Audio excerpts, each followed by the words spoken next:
because I had a wonderful experience, and Rabbi Hier will appreciate it more than most. I had a terrible title for my first award in the media. I received an award called the Silver Angel Award. Now, the problem with receiving a Silver Angel Award is that you don't know who to tell. If I told my wife I was an angel, she'd laugh.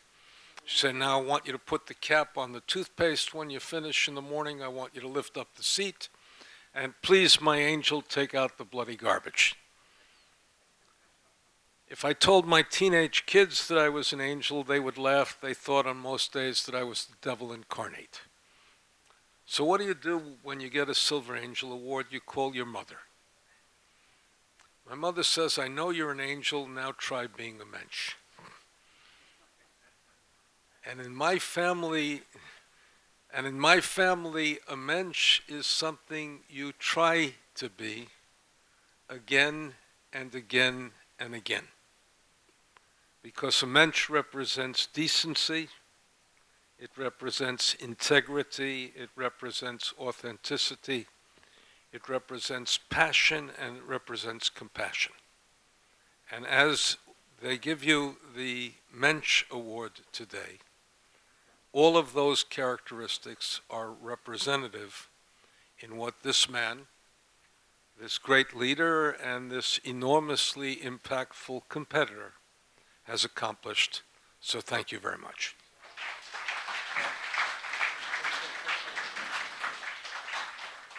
This is the most perfect introduction by my friend Michael. We are going to give you the Mensch Award, Rabbi Hier. And Michael is very, very modest. He received it a few years ago. Not only the Angel Award. I also speak to you as an angel. Ha ha ha. Hold on, Rabbi. I'd like to call up Malka.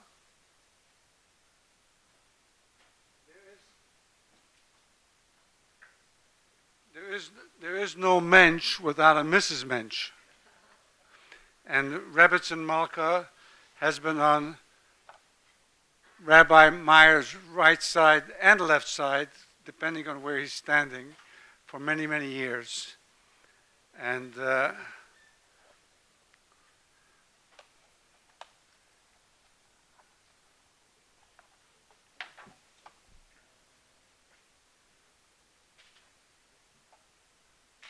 with the bottom of my Hungarian heart, I'd like you to accept this, and Rebbetzin.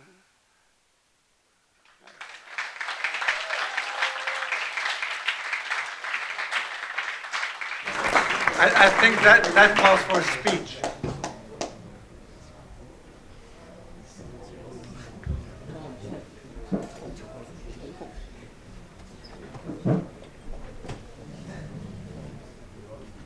Thank you, Michael, for those beautiful words, and for what you have done to Klal Yisrael. Those who don't know what Michael has done, young people here. If we had a couple of dozen people like are sitting here, Klal Yisrael would be in much better shape. First, let me tell you a little bit about my family. I'll tell you one little story, and then we'll go into a short, some remarks. My brother-in-law, Sal Mermelstein. Here's what happened. They were in Hungary, the Nazi period. His mother began screaming at him, "Shlomo, don't let the children, they're taking me away. Don't let the little children, keep them. Please save them." Little children were 1.5 years old and 3. And so they took her away. And Shlomo Mermelstein, he said to him, so he saw the Nazis were all over the place. And then he sees they're pointing that there's a doctor. and he makes the decision that a doctor must be a person that would never do harm to little children, 1.5 years old, and 3, approaching 3 years old. So he goes over to the doctor and he says, please, take care of my brothers and sisters. Take care of them, please. He took them, and of course, unfortunately, he didn't know this. The doctor's name was Joseph Mengele. He immediately took them, and they were gassed. And the rest of his life, he repeats this story 100 times to himself. Did he do the right thing? Could he have done another thing? And that's what happened. Imagine a world where doctors can do such things. And that's what we have to be on guard. So here's a few remarks from me. The great Talmudist, Rabbi Joseph B. Soloveitchik, said that sometimes destiny knocks at the doorstep of the most unwanted people, telling them, this is your time to do the right thing. And so it was. We do not think about this. Most Jews, you never think about what Rav Soloveitchik is now going to say. He says, so it was. Terach, Avram Avinu's father, Vayikach Terach es Avram beno, and Terach took Avram beno, and he took him,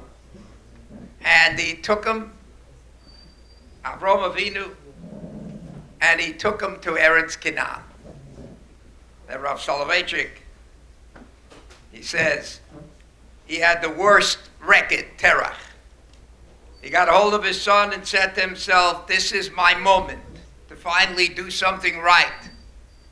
So he took his son to the land of Canaan, the land of Eretz Yisrael. If he didn't take him there, there'd be no such thing as Eretz Yisrael.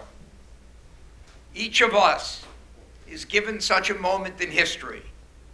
Now let me tell you something that recently happened. I am a member of the Academy of Motion Pictures, Arts and Sciences. I've been a member for 43 years, and I've had the privilege of having 2 Academy Awards. I was so shocked to hear Jonathan Glazer go up to accept his Oscar on the film that he did on the Holocaust. And he said this while tens of millions of people around the world are listening, and deliberately disparages his own people and the Jewish homeland of Eretz Yisrael, desecrating the memory of 6 million Jews, amongst them members of my family. I was not only appalled by Glazer's words, saying this, right now we stand up as men who refute their Jewishness and the Holocaust being hijacked by an occupation which has led to conflict for so many innocent people. But I was further appalled by the silence in reaction to his words. Tens of millions of people were watching. Where was the audience? The people that were sitting in the Academy that night. People who should have gotten up and booed him immediately. In front of the world, start booing him. Glazer had a missed opportunity. Instead of using his platform in front of the millions worldwide to stand up with Klal Yisrael and the Jews and the hostages, he blames the Israelis in public, calling them occupiers, and he sympathizes with Hamas. Make no mistake about it, Hamas is nothing less than the Nazis of the 21st century. We shouldn't call them Hamas. We should call them Nazis. Their final objective, just like Hitler's, will be, if they had the chance, their objective would be the total removal of every Jew on this planet. There is no context for burning babies, raping women, killing parents and their children in front of each other and taking hostages. Like the Allies of World War II, we have no alternative but to completely eliminate these terrorists. Let us not forget, and the world has forgotten this, it should be repeated over and over when you meet a person. Tell them this, what I'm telling you now. In the closing days of World War II, this is what happened. United States, France, England, Russia, and Canada, having already devoured Hitler's armed forces, did the following. They destroyed the Berlin railroad system, as well as 12 churches, rendering 450,000 Berliners homeless, tens of thousands dead, because they knew. Why did they do that? You knew it was only a matter of time you win the war, that they were dealing with a leader who would settle for nothing except the total destruction of Western civilization. That is precisely what is happening today with the leaders of Hamas, Hezbollah, the Houthis, and Iran. We've already paid the supreme price of losing 1/3 of our world population because of the world's failure to respond in time. We will never make that mistake again. As Simon Wiesenthal warned the world, he said it over and over, he lost 89 members of his family, so he has the right to talk. And he said to the world, beware, freedom is not a gift from heaven. It is something we must fight for each and every day. My family and I are deeply honored by this presentation of the Mensch Award. A special thanks to you, Stephen Geiger, for his wonderful work, and to the historian, my friend, Michael Berenbaum, and to Dr. Kira Stein and Professor Emeritus Dr. Judea Pearl. Thank you as well to Rabbi Sofrin, the Rosh Yeshiva of UCLA High School, all the Rabbeim, an institution I had the schus and the privilege to found here in Los Angeles. Thank you very much. Am Yisrael Chai.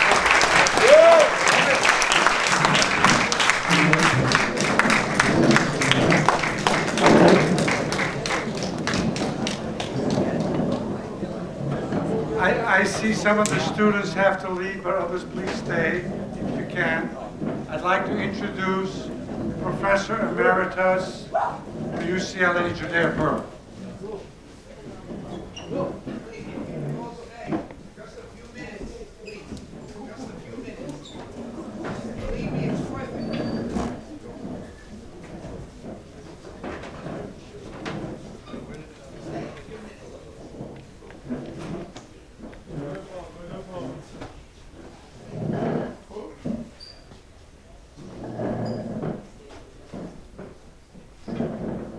Hello, everybody. Hello. I couldn't miss this opportunity when I heard that Rabbi Hier. And where is Rabbi Cooper? He has to be in Washington. I thought he was imprisoned in Saudi Arabia. Great. Because I've known two rabbis for at least 24 years, and they've always been a source of wisdom and help to me and my family. But I would like to award them a special award. I don't have a foundation called the Mensch Foundation, but I can give you my own award, the Magician Award. And the reason is that right next building here, I was witnessing the parting of the Red Sea. That was, I believe, in 2016, when the UAI, that means the United Arab Emirates, delegation came here, and I saw with my own eyes their symphony orchestra playing Hatikva. And I said to it, number one, I said, man, this is not cosmetic, this is real peace. And it turned out to be real peace.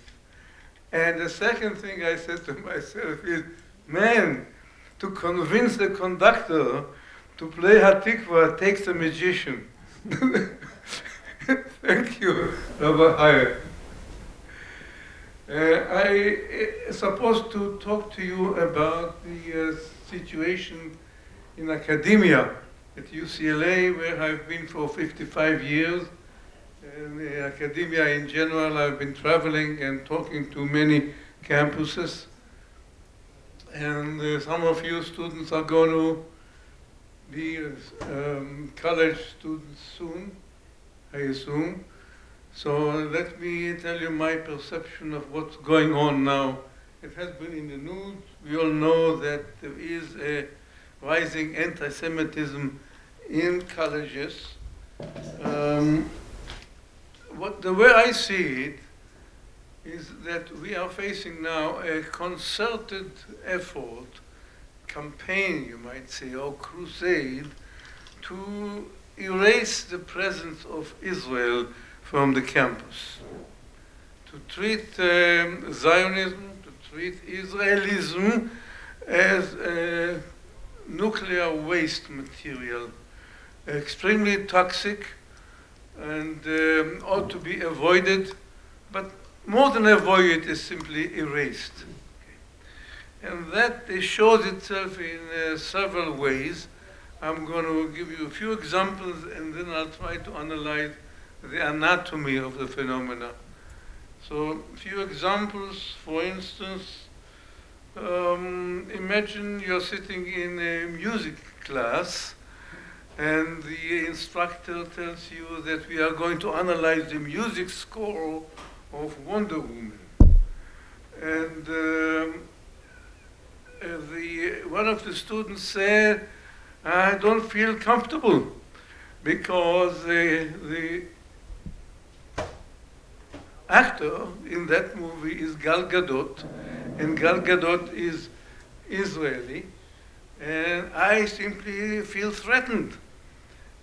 Namely, feel threatened by the idea that we are going to analyze the score of the music. So this is one anecdote, not only half the anecdote. The second half is that the professor says, okay, we are going to switch.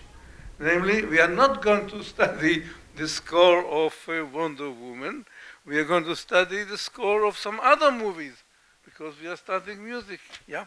So that is an example of a combination of students feeling comfortable to say, I don't feel safe, and the instructor fear of being blamed, of being accused of Islamophobia, and therefore feeling obliged to bend to this hypersensitivity or artificial hypersensitivity of needing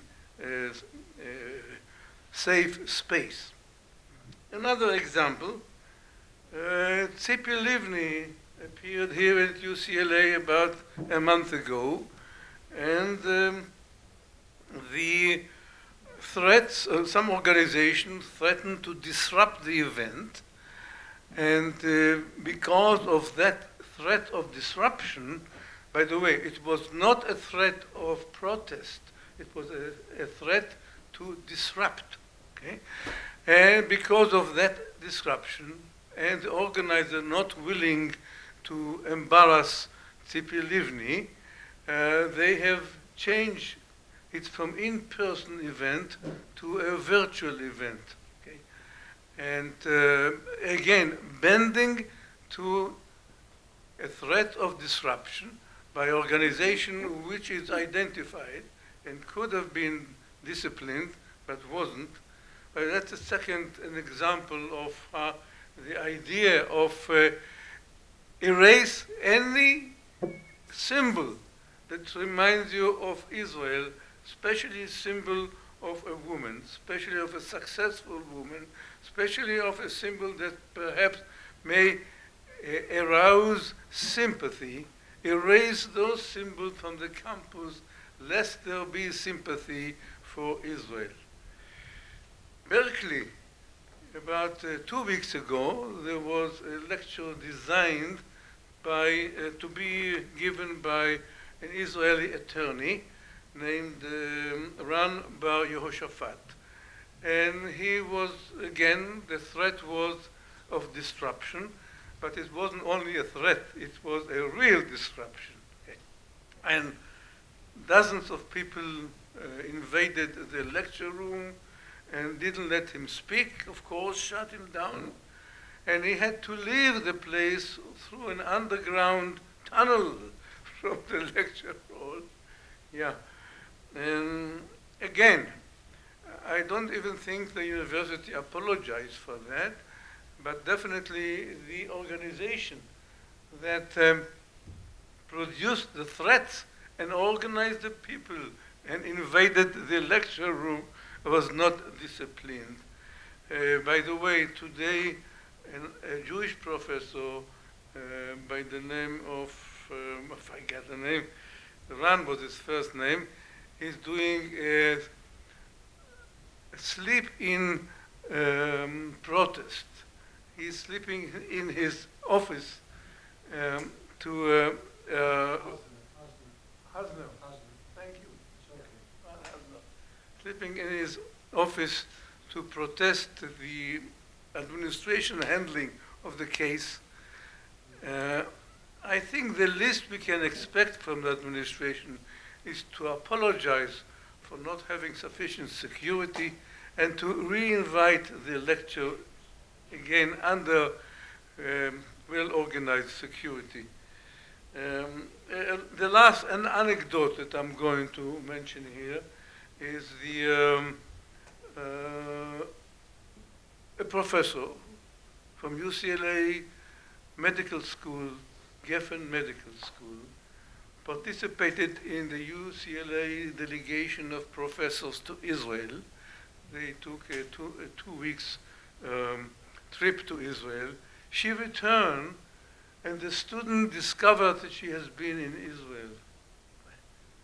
Could you imagine what will happen to you if you take a trip to Israel and you take a photograph, and your students in your class, which has nothing to do with Israel, had to do with medicine, okay, discover your picture in Israel?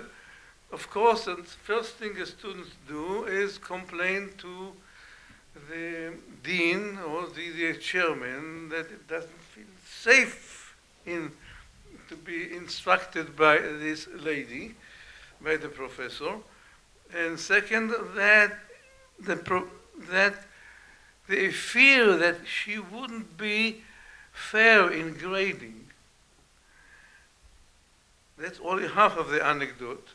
The next goes that the chair calls the professor and tells her to write a letter of apology, not apology, but a letter promising the students that she will be fair in grading.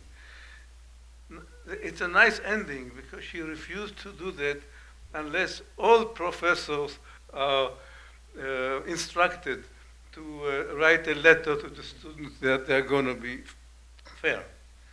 Okay. Now let's go to the anatomy of the situation and ask ourselves what happened here. First, it didn't start here. It started almost 20 years ago with the BDS. The BDS had the same objective in mind, to defile Israel. Everything connected with Israel, they didn't have the power to erase, but they made sure they vilify.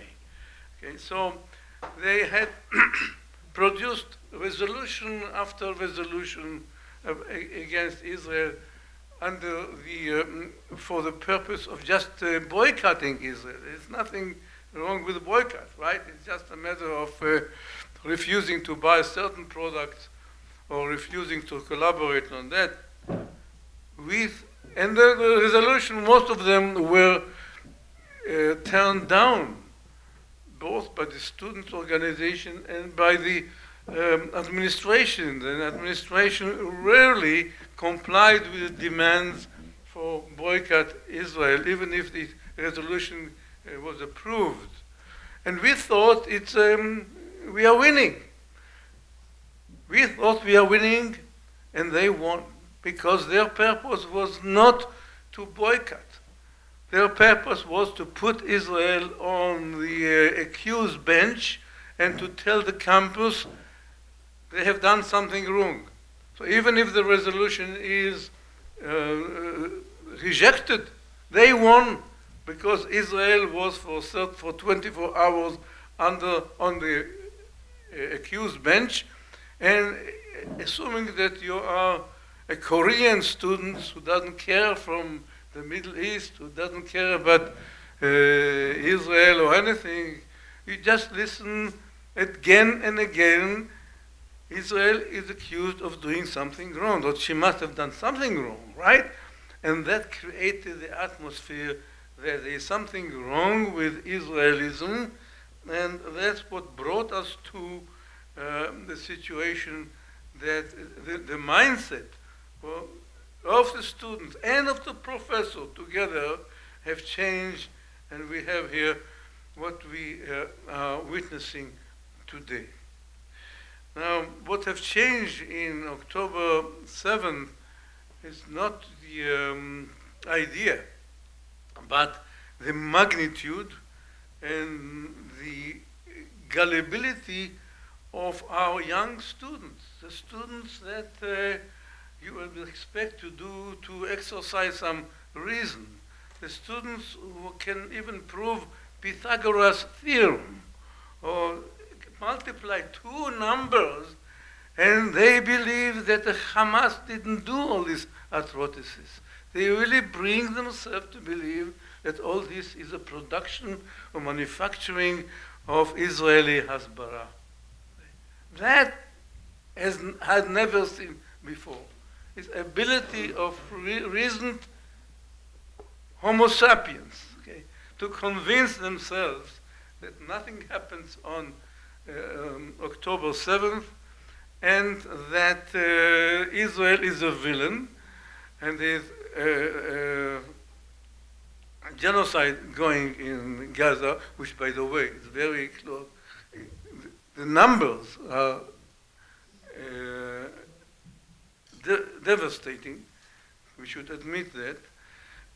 But that Israel is guilty.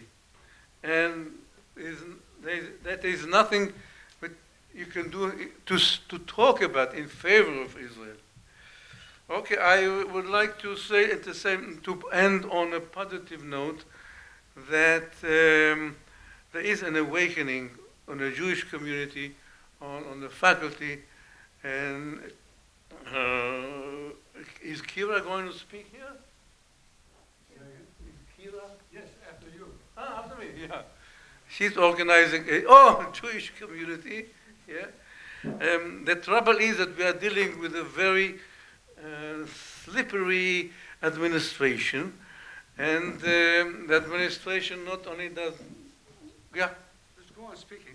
Don't finish. Just start. I thought I exceeded my time. Your time is up a long time ago, but it makes no difference. As far as I'm concerned, you can speak for hours, but I think everybody's hungry.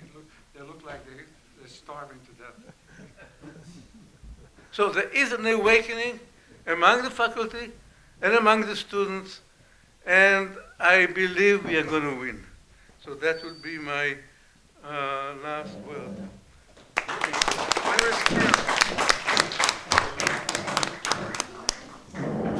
On top of what Judea said from the UCLA psychiatrist, Kira, come.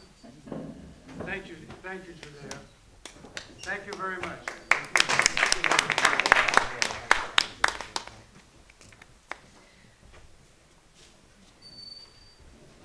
Thank you, Mr. Geiger, and thank you, Eula, for having me. Mazel Tov, Rabbi Hier, Rebbitzin Hier, on the Mensch Award. Cherished students, I wish there were more of you, because this is so important, because you're about to embark upon the next phase of your life, college, and I think that this is a very important time to understand what's going on in secular colleges, because they do affect the world. So I'm standing before you, and I embody dual roles, both as a member of the psychiatric medical school faculty of UCLA, and as a mother to 2 Jewish college students. My feelings are a mix of hope and deep concern. Concern that is profound and unsettling. In reflecting upon the festival of Purim, just a few days away, and its enduring lessons of resilience and unity, it's impossible not to draw a parallel with the situation we face today. We find the main threat to Jewish existence emanating from Persia, now known as Iran. The modern Iranian regime has repeatedly issued threats against Israel, advocating for its destruction and supporting proxies like Hamas and Hezbollah. And supporters of jihadism lead the anti-Israel and most often anti-Semitic demonstrations at UCLA. These actions and statements echo the historical challenges faced by our ancestors, reminding us of the persistent threats to Jewish security and existence. Today, I've been given the task of addressing the deteriorating campus climate for Jews at UCLA. The tragic events of October 7th left us all, undoubtedly, in a state of emotional shock and distress.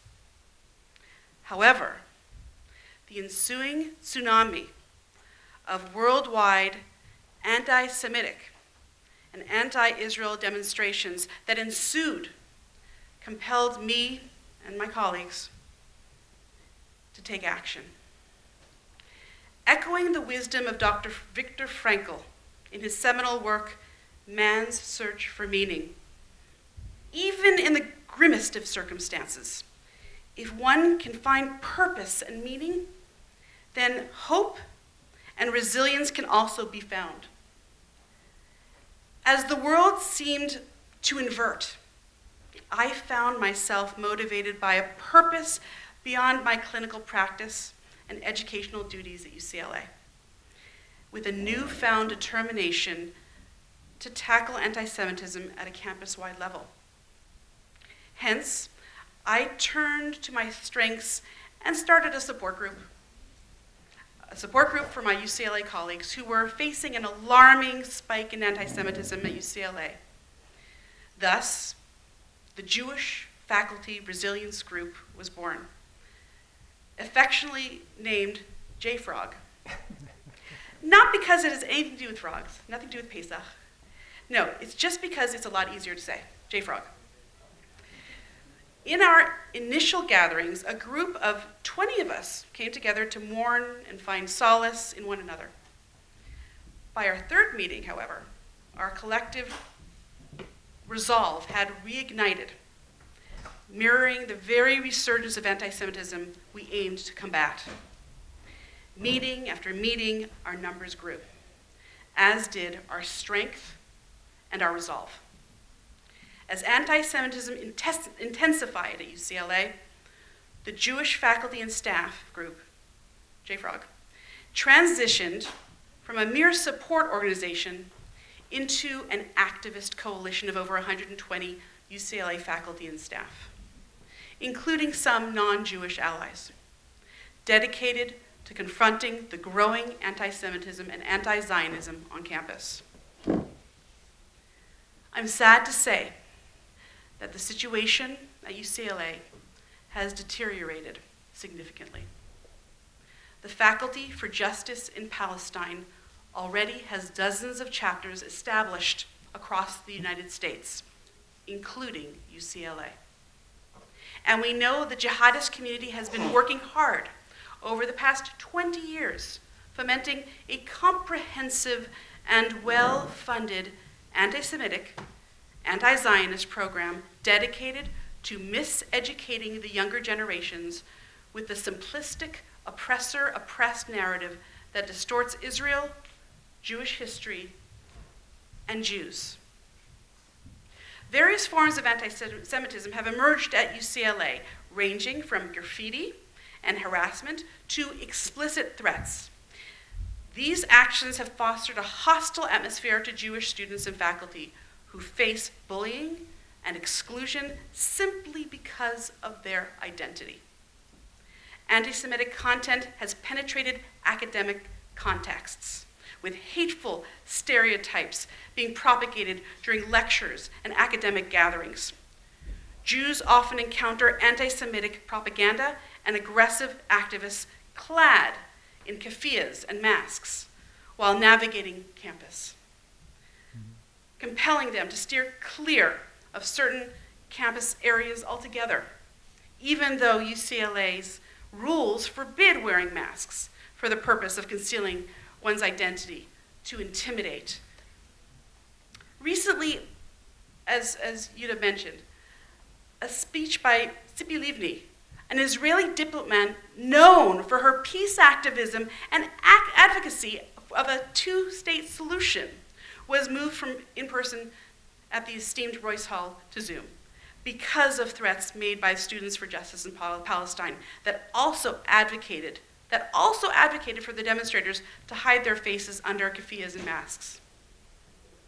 Campus protests have featured chants like Antifada, from the river to the sea, Israel, Israel, you can't hide, we charge you with genocide, and Itba el Yehud, which translates to slaughter Jews in Arabic.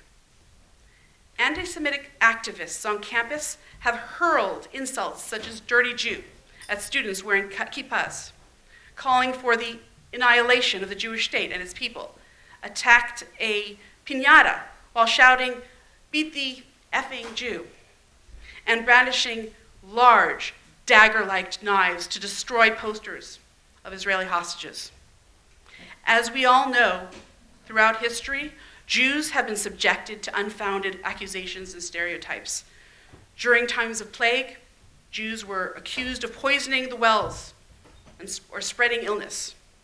Similar libels are spreading on campus today.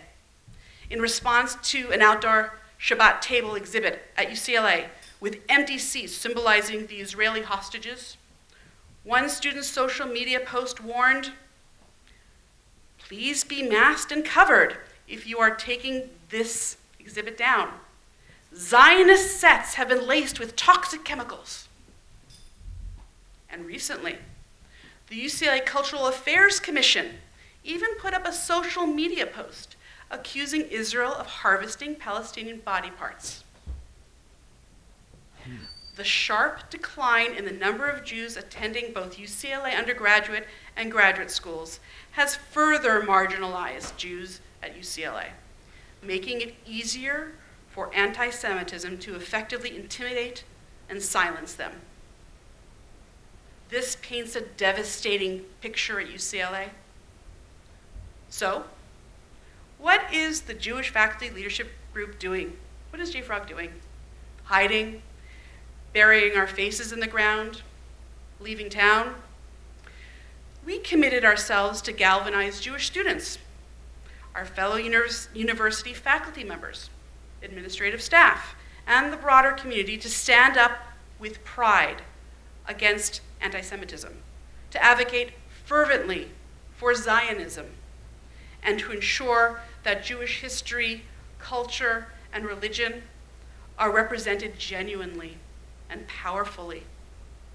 The Jewish faculty at UCLA, through JFrog, have taken a stand, publicly calling the chancellor and the UC system to more vociferously condemn anti-Semitism and anti-Zionism, adopt the IRA definition of anti-Semitism, and take practical steps to accurately educate students and staff about Jewish history, Jews, and Israel. We've also been successful at providing professional training for Jewish faculty on effectively addressing anti-Semitism and anti-Zionism. We're still working at it, but we've started that. Along with rigorous monitoring of anti-Semitic incidents on campus. We've collaborated with organizations such as the ADL, Stand With Us, Hillel, Chabad, to strengthen our network and impact. Furthermore, to counter Hamas atrocity denial across UCLA and educate the English-speaking world about the trauma of October 7th and after, and the resilience, diversity, and equity of Israeli society, we organized a faculty trip to Israel, which already happened, and are now producing a documentary, Bearing Witness.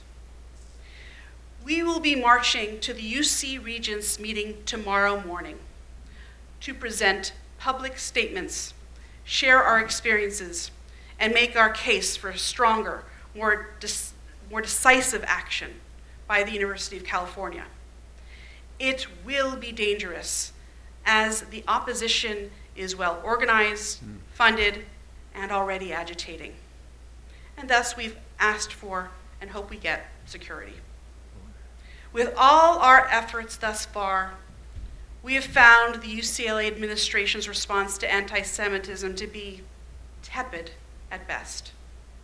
Even though there have been clear violations of the university's code of conduct, the university has been reluctant to take decisive action against those who perpetrate anti-Semitism. For example, not enforcing their own demasking rules around campus takes them off the hook of having to deal with or discipline the perpetrators of anti-Semitic and anti-Zionist behavior. This lack of response has only emboldened those who seek to intimidate the Jewish community, leaving Jews feeling unprotected, and marginalized. So, where are we at now? The situation we're facing is increasingly concerning, with anti-Semitism on the rise at UCLA. Furthermore, the capacity of the Jewish community organizations is stretched very thin, leaving them unable to respond promptly enough to the numerous instances that emerge daily at UCLA. As a result, we find ourselves shouldering the responsibility, and time is not on our side. Our organization, JFrog, is witnessing significant growth and influence as an active grassroots volunteer body. However, this expansion brings its challenges. Many of our faculty members are already committed to full-time employment, and the rapid escalation of anti-Semitic incidents means we're struggling to keep pace without additional or sufficient support.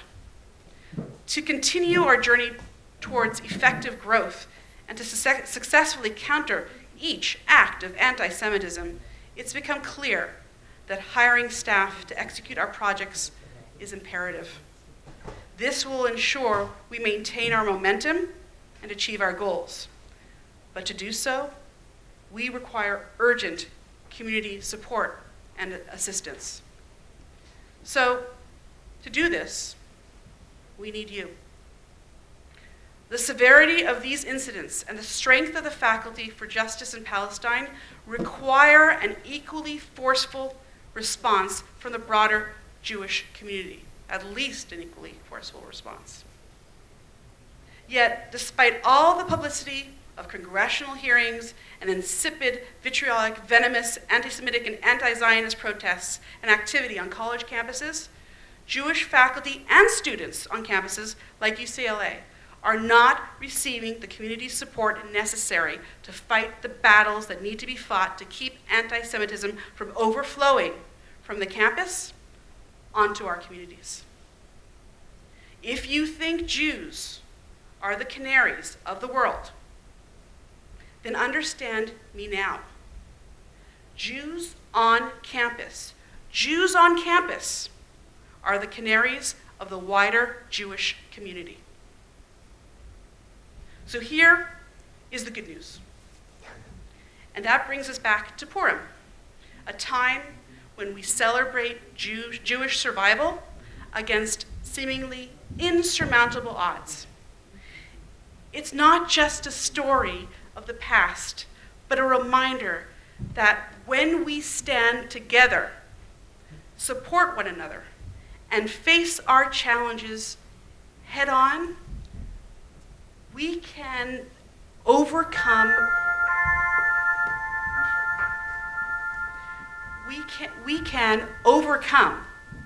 anything. We've done it before, and we can do it again. We just have to shift gears. It's not business as usual anymore. The resilience of Esther and Mordecai, their courage to stand up against Haman, and his supporters, is the resilience we need to embody today. There is a pivotal moment in the Purim story where Esther grapples with the life-threatening risk of approaching King Ahasuerus without being summoned in order to advocate for the defense of the Jewish people. Esther's initial hesitation is met with Mordecai's compelling response. Do not imagine in your heart that you, of all Jews, will escape because you are in the king's palace. For if you insist on remaining silent at this time, relief and deliverance will come to the Jews from elsewhere. But you, Esther, and your father's house will perish. And who knows whether it was not for such a time as this, that you came into royalty. Each of us, regardless of our station in life, may be uniquely positioned to make a difference in the face of adversity. Esther's story encourages us not to underestimate our potential to effect change, reminding us that perhaps we are in our respective positions for such a time as this.